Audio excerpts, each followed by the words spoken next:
Ассаламу алейкум, дайыр жолу мекендештер. Сот процесси бүттү. Тилекке каршы кайрадан жылды 15 ноябрга саат 2-ге. Ушунчалык жиним келип отурат. Жөн эле ушул сиздер менен жакшыны да жаманды да бөлүшүп жүрүп көнүп да калган окшойм баягы. Мына биринчи жолу мен жок, Москвада жүрдүм. Карындашымды келип чөө талашып, каткырышып, шылдыңдап күлүп атышып, мына биринчи сотту, Ак Суу район сотун утуп алышты. Экинчисинде Караколду мен келдим. Менин көзүмчө утtu, ал баягы видеону билесиздер, мен тартып акыйкаттуулук издегем, чындык издегем. Анан үчүнчүсүндө Бишкекке барып жогорку сот биринчи, экинчи чыгарылган соттун чечимин жокко чыгарып, кайрадан кароого Ак Суу районуна жөнөтүлгөн да булчу. Жалпы жонунан айтайын деп атканым, бул сотто жүрө берипчи, мисалы мен өз жон терим менен азыр көрүп атам да, сотто жүрө берип, мындай акчаң бүтүп калат экен, адвокат акчаң бүтүп аягында мындай уже эметип баштайт экенсиң да. Болду, алса алсынчы деп, кээ бирки жана акчасы жоктор ушинтип эле утулуп калат окшойт да. Менде деле акчам жок, бирок тырышып атам акырына чейин депчи. Биринчи Ак Суу районго кайра каралсын дегенден кийин, эң биринчисинде биз тараптан жооп берүүчү адам орусча билбейм деген үчүн переводчик алып келгиле деп эме кылып салган, жылдырып салган башка күнгө. Мен Бишкектен бери ушул жака келип атам, сот деп. Постоянно келем. Биринчиси ошондой жылды. Экинчиси карындашым келсин дейт. Мен аларга айтып атам, карындашым төрөгөнү 1 жума эле болду. Тилекке каршы кантип алып келем мен аны? Десем, жок, келиш керек деп туруп, экинчисине жылдырып салды. Үчүнчүсүндө карындашым деп алып келсем, биздин ишти карап аткан судья Нарынга ротация болуп, Нарындын судьясы Ак Сууга келген экен да. Үчүнчүсүндө. Бүгүн болсо өткөндө эле бүгүнкү жылган себеби жана бизди сотко берип аткан Жамангулов Эсен дегендин 2 адвокаты бар. Ушунчалык адамдар болот экен эми.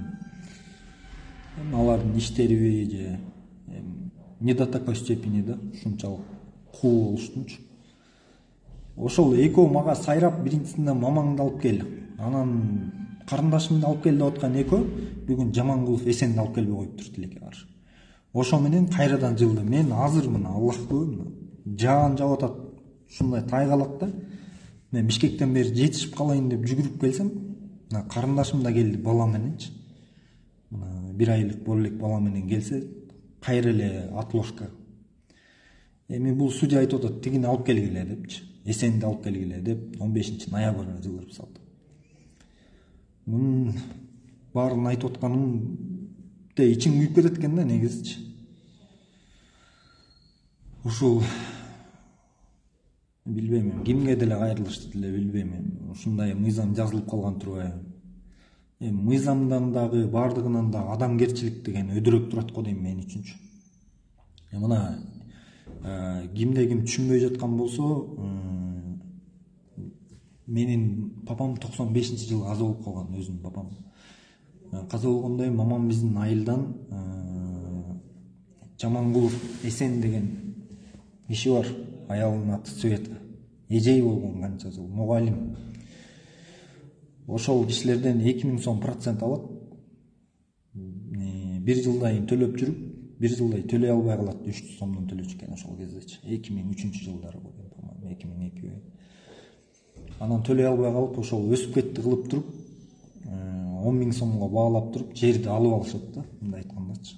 Анан ошо менен деле биз деле жерди маани бербей эле Эсенди Эсен алып алган болуп элечи. Күндө келип эшикти ушинте берчи, биз бала кезде билчү да. Анан чоңоюп, ушу эс тартып, ушу мыйзамды түшүнгөндөн кийин ушул госрегистрге барып каратсак, дагы деле биздин атыбызда экен да ал жерчи. Анан ошол менен барып документин жасатып калсам, тигилер барып мени сотко берип атат да. Булар бизге сатып коюп, жасап бербейт документин.